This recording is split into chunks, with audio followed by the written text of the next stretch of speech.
certain way is living for others.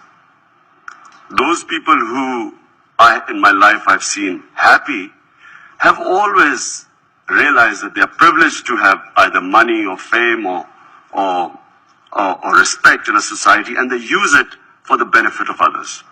They are the happy ones. People who I've found the most miserable are the ones who live for themselves.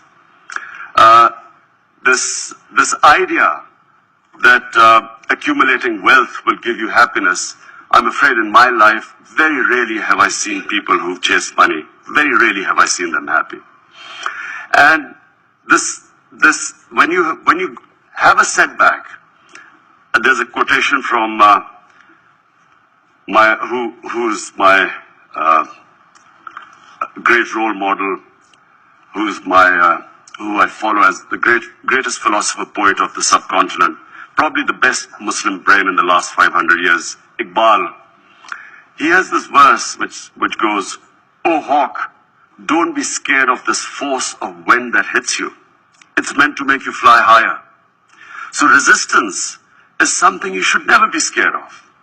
It's meant to strengthen you.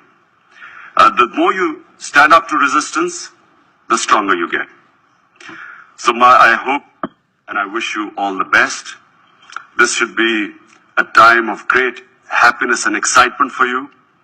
It's exactly how I felt when I graduated. It was a time I felt I'd been liberated, because you can now pursue your dreams. And again, I quote the Vice Chancellor, you can do anything.